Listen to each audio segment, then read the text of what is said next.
But I think one of the reasons why people don't dream big, if I can be just frank, is that people are afraid to dream big because you when you dream big, people look at you like you're crazy, and you in some ways you risk embarrassment. In a lot of ways you risk embarrassment, and nobody goes into anything like, yeah, I want to be embarrassed, I want to be ashamed, I want to fail, I want to lose.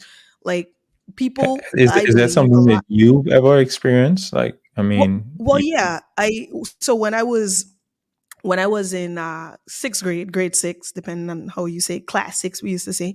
When I was in class six, grade six, teacher Colin was my teacher, an excellent teacher. that Just was my stand up big. guy.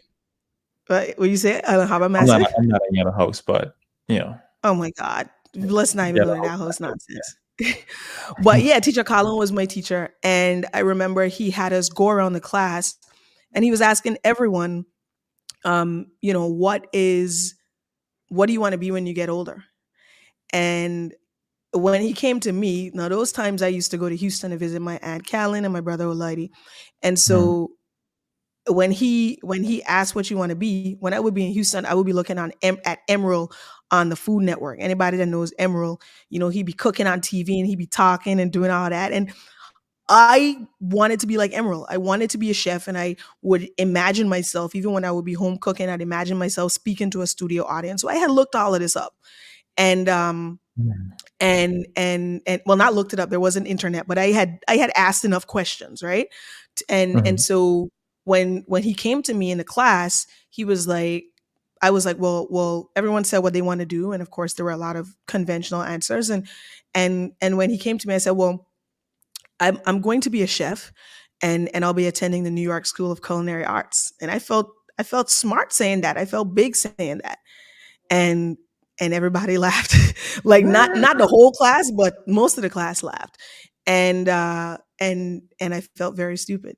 I was 11 years old, and I distinctly remember that afternoon, because teacher Colin, he kept the whole class back, and he lectured the class on why it was not cool to laugh at someone's dream, which this is why I say I respect him to this day, because I don't know how I would have perceived myself in my dreams if he did not use that moment to say, hey, that's not cool. I may have very well been like, you know what? Well, that's it for dreams, right? But Would you he say did. you've achieved that dream? I'm not a chef, but I could. What you on here trying to say? I That's what I'm saying. You're not sure? I'm trying to Okay, all say right. it. Well, I changed my dream shortly thereafter, but the point is, like, he lectured the class, and coming out of that experience, I just felt like I felt stupid, like I felt very dumb for sharing my dream, and what I learned, what I took away from that moment was, yep, we don't tell people what we want to do. Like, I just Nope. hold that. I'm gonna just hold that to my chest, Mhm. and I have lived every day of my life since then with that philosophy that y'all not gonna laugh at me in class six when I say what my dream is. I'm gonna just get to it and do it. Yep. So that is, for me personally, why I think a lot of people do not chase big dreams, because of the risk of failure. And not because, if you could fail and nobody knew you failed and you could just get up and try again, nobody would be afraid to fail, right? Yeah. Is Yeah. the embarrassment that's associated Right. with Is failure. that It is fear you the were talking about earlier? Was Stepping that? out. It's a fear you were talking about earlier. The fear of Yeah. dreaming big and then the fear of actually taking that first step to make it happen. Yeah, yeah, like nobody wants to look like a fool. And so why dream big if it is that I may very well fail, I may fall short, and no, everybody's laughing at me. So yeah, I mean, and we spoke about this as well.